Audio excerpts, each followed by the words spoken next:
Hello crafty friends, it's Donna here, and today I've got a video that is in two halves. First of all, we're going to make some beautiful, bright, bold cards using these Animal Kingdom papers and die cuts. And then I've got a bunch of ideas for using those little leftover strips that you often have after you've made a card, and these ideas will work for any papers. Let's have a look at the papers first, shall we? This pack has 18 sheets in 3 sets of 6 double-sided sheets. I hope that makes sense. So what I'm showing you here with these 6 sheets is repeated another twice in the pack. One of the sides often has a black and white image, and the other side is a beautiful, bright, colourful one. As well as these papers, I'm going to be using the Animal Kingdom 1.0 and 2.0 embossed die cuts. You could use either pack. Both of them have these beautiful square images. In the 2.0 pack on the right, they're all together on one sheet, and in the 1.0 pack on the left, they're spread throughout. The other thing to notice is that the ones in the 1.0 pack are slightly bigger, and that will change how we use them. I'm going to make use of this Polaroid frame die. I think it's a fun idea to have snapshots of all these animals. This little tiger from the 2.0 slides around in the frame, but you can see that the fox from the 1.0 pack is very slightly bigger, as is this owl. So what I'm doing is I'm just sticky taping that to the back of my Polaroid frame. I'm going to add a piece of card at the bottom so that the whole element is the same height.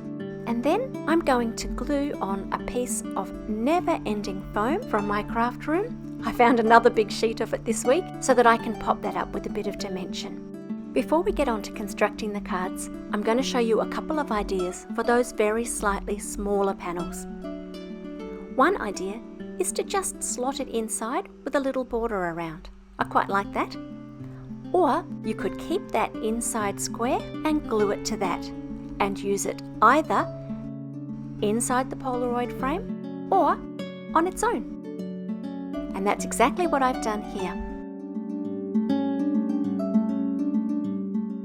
I've cut a beautiful background, exactly the size of my card, from one of the gorgeous forest papers in the Animal Kingdom pack, and added my Highland cow and a couple of sentiments from the Rainbow Poppies sentiments.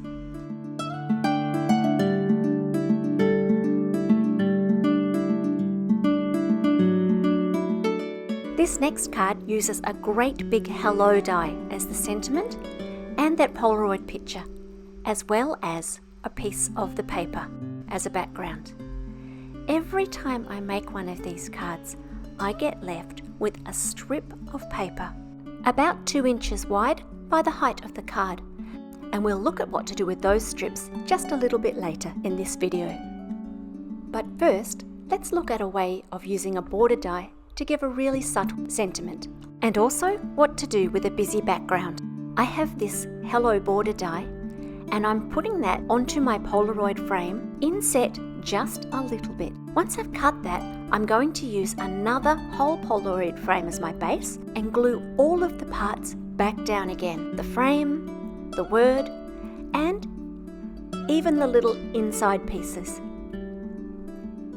And the resulting sentiment is lovely and subtle.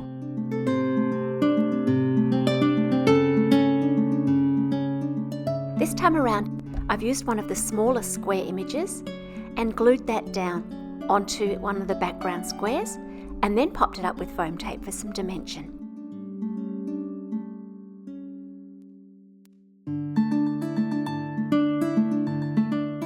Finally, we have the last card of part 1 for this series. This is a gorgeous busy background paper, but I thought it might be a bit too much with that owl there. And so I've added a layer of vellum. And then I started playing around with sentiments. But this owl looks so disapproving that every sentiment comes out, "Welcome to the neighbourhood." "Thanks." "Happy Valentine's Day." "Good luck." "Sending prayers." "Love, love, love." Everything just seemed ridiculous coming from the mouth of that owl. And so I had a lot of fun playing around with ideas before settling on a very quiet happy birthday. Now, vellum is a little bit tricky to work with because it does warp if it gets wet. And so I'm going to change from glue to double-sided tape for this layer that will be touching the vellum.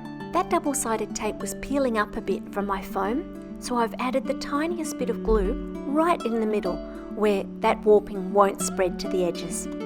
I'll put this Polaroid image onto the vellum and then only put tape on the back where that Polaroid frame is going to hide any sticky tape. The rest of it can just fly free.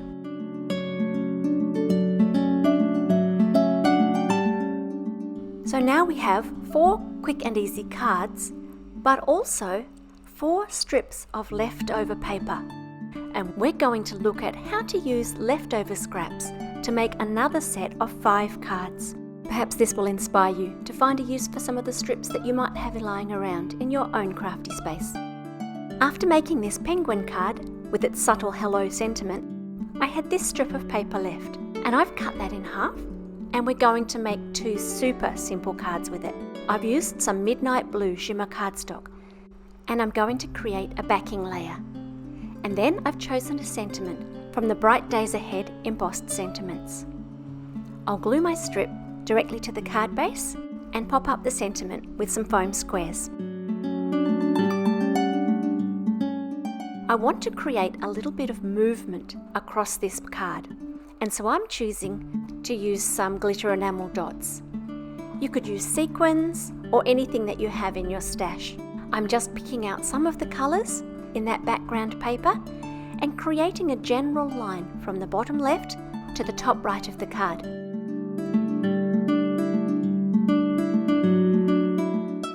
That works really well for this paper because it's multi-directional. But if you have a paper that only goes vertically, you can see here that you can do the same thing and it works well vertically as well. This time the sentiment comes from the Rainbow Poppies set, and I've backed it with the same midnight blue shimmer cardstock.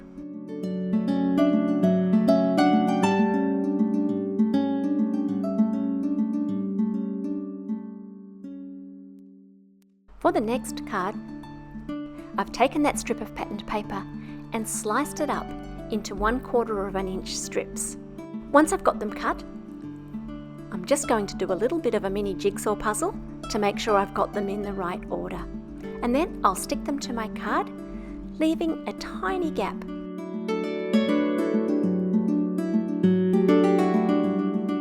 I've also chosen to put one of my strips at the top. You could vary the size of the gap and where you put them, depending on what else you have to go on the card.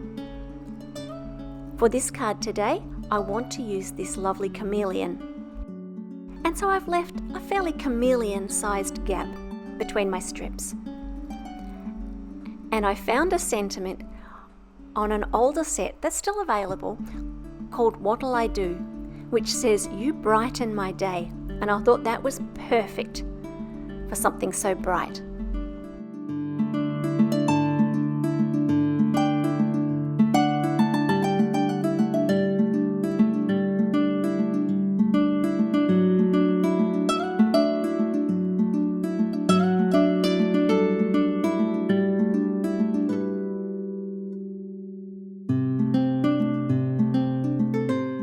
Here's another super simple idea. Putting the strip down as is and using a large sentiment and a large image. Nothing really to show you here, it's that simple.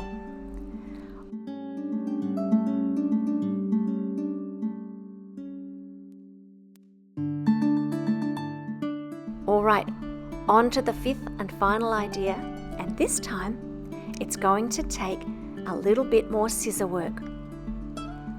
I'm using the lines made by these trees as a rough guide to cut this piece of background paper into strips.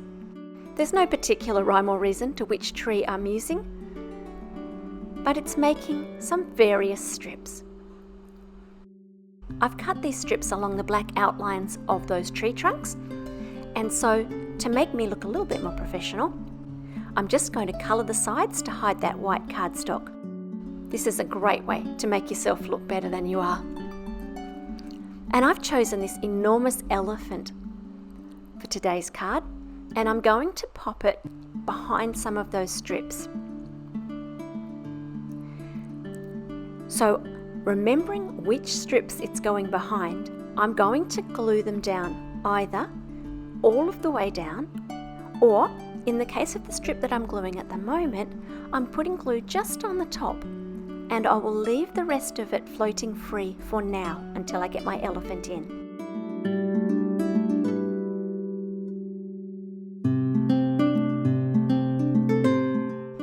Once everything's glued down, I'll slide in my elephant and glue it down. Then I just need to glue the rest of those strips that are sitting above the elephant.